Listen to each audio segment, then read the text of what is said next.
Mbera nga bwesoda okubatenga etambula ya muganda wafono gwe bayita Samo Kagaati abamutegeera mwana mulenzi oyo azalibwa side zeno kyotera side zera kayeyo gyazalibwa omukulu oyo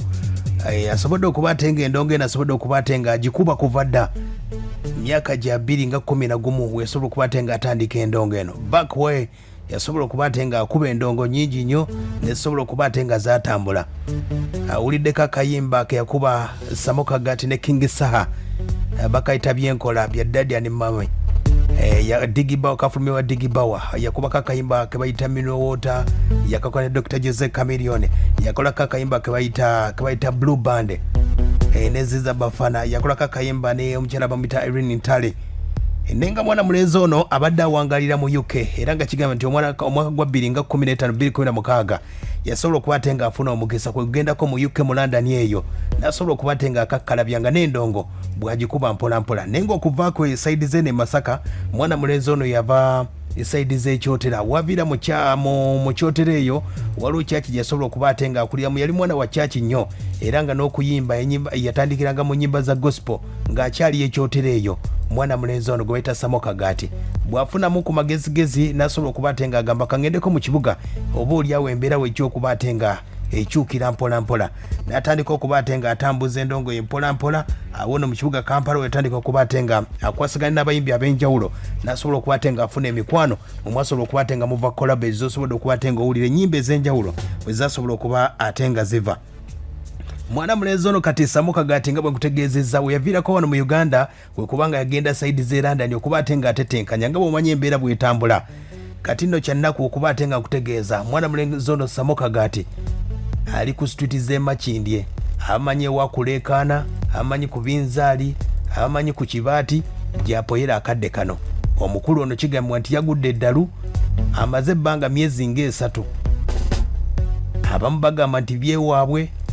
yava ku kyeyo ng'embeera tetegerekeka wadde n'akamu kuba ebintu bagamba byali biseetinge nga tebitegerekeka wadde wabula mukulu ono Samo Kagaati yali yeetegekedde bulungi nnyo ng'azimbye ennyumba sayidi z'okusalama sayidi z'omu Makindye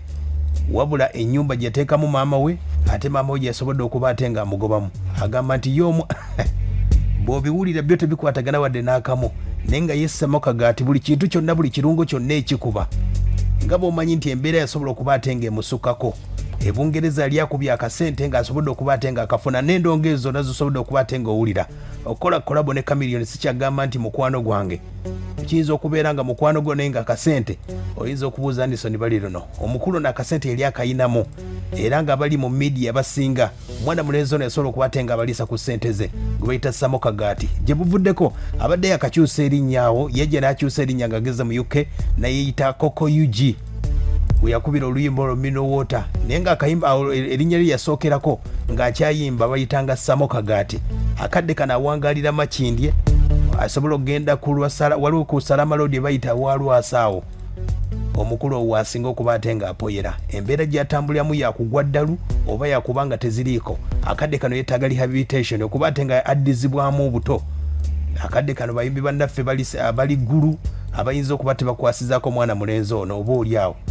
wabula bo basobodde okubatenga abasinga bagamba nti bagezzaako okubatenga boogera ne maama woono omukulu Samo Kagaati yabategeeza nti omwana we talina buzibu ate nga ye yamugoba mu nnyumba eno ennyumba gye bamugobamu Samo Kagaati yasobola okubatenga kyekyobugagga okuva e Bungereza kye yasigaza kyokka nga bw'omanyi bw'oba ovudde mu UK ng'ovuddeyo si birungi mwana mulenzi ono ali mu mbeera yakusoomoozebwa akubye ennyimba nnyingi nnyo akayimba kayakuba ne Irene Ntale yonna gy'obeera waliwo akayimba kayakuba ne Feye bakayita Nkwata Bulungi waliwo kayakuba ne Gravity omuntu bakayita Kyekyo waliwo olimba lwebayita Zaabu waliwo olimba lwebayita One Day yalukola ne Yangamulo nyimba nnyingi zasobodde okubatenga akola mwana mulenzi ono n'embeera nga bwesobodde okubatenga etambula Chameleone yakuba akayimba nti tupanga bapangulula yali apanze ebintu bye nga tayinza kubatenga asuubira nti ayinza okudda ne ku Salama Road ng'amanya ajja kuyitawo ne zi Lexus ziri embi zi X6 enzibu zonna naye akadde kano kigamba nti bamukuttemu yagudde eddalu tayagala kulya abeera kakoola walagi kakoola buli lunaku era bw'oba omulabyeko ebifaananyi bitambudde ku social media ez'enjawulo zisobodde okubatenga bitambula mu WhatsApp zonna obu video nga bamulaba Samo Kagaati yali awangalira ku ttaka lya Queen naye ng'embeera etambudde bwetyo.